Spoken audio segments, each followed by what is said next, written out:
Hoje vamos conhecer o rei Talmai, que era o pai de Maaca, mãe de Tamar e Absalão. Seu nome pode ter raízes egípcias. Mas antes, gostaria de convidá-lo a se inscrever em nosso canal e comentar de onde você está nos ouvindo e como está se sentindo hoje. Existe a possibilidade de Aitofel, o sábio conselheiro do rei Davi, ser a mesma pessoa que Jonadab, conhecido por sua sabedoria astuta em 2 Samuel 13. E também especula-se sobre Aitofel como um protótipo de Maquiavel. A ideia é que Aitofel desempenha o papel de Maquiavel na história, aconselhando Absalão de maneira astuta e estratégica. No entanto, é importante notar que essa comparação não endossa o comportamento de Absalão, mas apenas ilustra como um príncipe poderia adquirir poder usando estratégias maquiavélicas. Após o terrível evento em que Absalão matou seu irmão Amnon, parece que essa conspiração pode ter sido planejada desde o início, com a ajuda de seu conselheiro Aitofel. A motivação por trás disso? Uma vingança contra o próprio rei Davi, por causa do escândalo envolvendo Batseba e Urias. Tudo isso aconteceu com um desrespeito imprudente pela irmã deles, Tamar. Absalão fugiu após o assassinato de Amnon e buscou refúgio com o rei Talmai, que era o rei de Geshur. Enquanto isso, Davi estava de luto por muitos dias por seu filho perdido. Absalão permaneceu em Geshur por 3 anos, e Davi ansiava se reconciliar com ele, encontrando algum consolo na morte de Amnon. Aqui está um detalhe interessante. O rei Talmai era o pai de Maaca, a mãe de Absalão. E eu já sugeri antes que o nome Maaca poderia ter raízes egípcias. Isso nos leva a uma possível reviravolta na história, considerando que Tamar, a bela irmã de Absalão, também poderia ser filha de Maaca. Tudo começa com Amnon, filho de Davi, que se apaixona perdidamente por sua meia-irmã Tamar, irmã de Absalão. Seu desejo é tão intenso que ele fica doente. Tamar, uma virgem, inflama ainda mais a paixão de Amnon, pois, de acordo com Kinshi, a virgindade dela representava a inacessibilidade desse desejo proibido. Tamar é descrita vestindo uma kutonet passim, geralmente traduzida como um manto de muitas cores, semelhante ao manto que o patriarca Jacó deu ao seu filho José, a quem ele amava mais do que todos os outros filhos. Essa conexão com José é importante, pois assim como José, Tamar também enfrentará situações difíceis. A história toma um rumo sombrio quando o primo de Amnon, filho do irmão de Davi e conhecido por sua sabedoria, sugere que Amnon convença Tamar a preparar uma refeição para ele em sua casa, na esperança de que a proximidade a satisfaça. Amnon pede ao seu pai, Davi, que a envie até ele, e Davi, enganado como Urias antes, concorda. Mas Amnon não está satisfeito apenas em observar Tamar.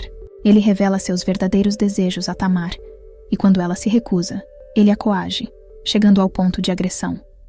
Alguns argumentam que Deus interveio e realizou atos sobrenaturais para punir o rei Davi por seu relacionamento com Batseba. Estudiosos afirmam que Deus fez com que Amnon, filho de Davi, odiasse Tamar após o abuso, como uma forma de punição a Davi. No entanto, essa teologia levanta questões intrigantes, como a ideia de Deus prejudicar 2 pessoas por causa dos atos de Davi.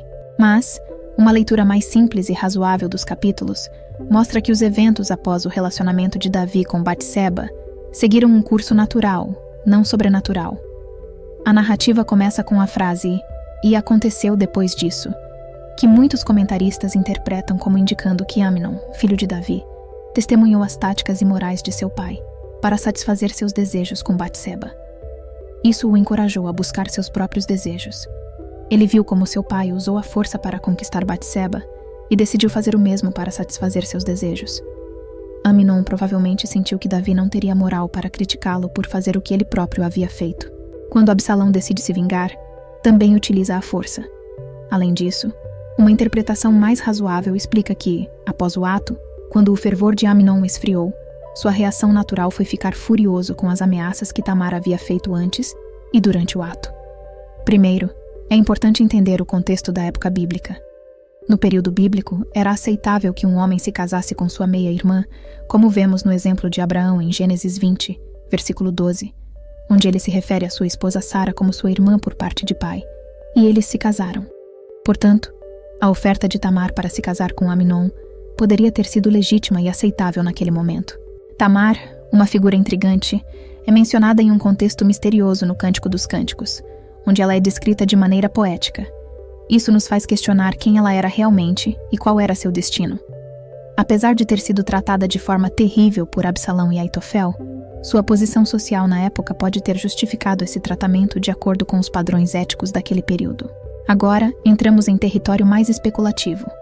É sugerido que Tamar provavelmente acompanhou Absalão quando ele fugiu para o reino de Geshur, que fica no norte, possivelmente em Arã, na Síria. No entanto, a Geshur que o rei Davi havia conquistado estava localizada no sul, fronteando o Egito. Isso levanta algumas questões intrigantes sobre sua localização e conexões históricas. Aqui entra uma teoria intrigante. O rei Talmai de Geshur, filho de Amiúde, poderia ter se tornado faraó do Egito com o nome de Tutmos I. Essa teoria, embora especulativa, lança luz sobre conexões surpreendentes entre personagens bíblicos e figuras históricas egípcias. Para entender essa teoria, primeiro, precisamos olhar para a história de Davi.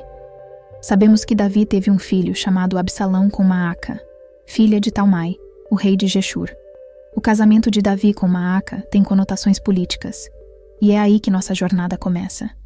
A teoria propõe que Talmai, o rei de Geshur, não governava o Golã do Norte, como muitos pensavam, mas sim o Geshur do Sul. Isso faz sentido, considerando que Davi, após sua vida como mercenário filisteu, poderia ter se aliado a grupos vizinhos para estabelecer relações pacíficas com eles. Ter uma aliança com o Geshur do Sul teria trazido benefícios estratégicos e econômicos para Davi. A teoria também questiona a datação convencional dos estratos da Idade do Ferro em Geshur, que supostamente corresponderiam à época de Davi.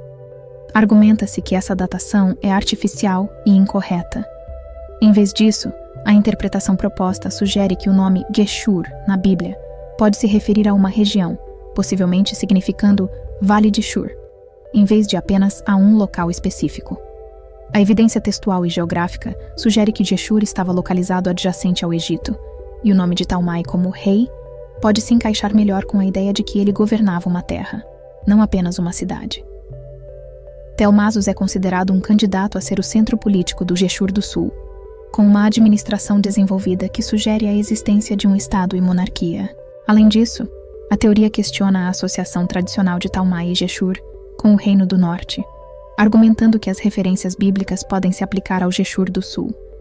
A teoria apresentada sugere que Telmasos, além de sua arqueologia da Idade do Ferro, também possui vestígios de uma ocupação da Idade do Bronze Médio. A ideia principal aqui é que Telmasos poderia ser a Beerseba mencionada na Bíblia, mas essa identificação é altamente controversa e está em um estágio inicial de discussão. A teoria também destaca a possibilidade de que Davi estabeleceu guarnições em Edom, que alguns estudiosos acreditam se referir às terras altas do Negueb.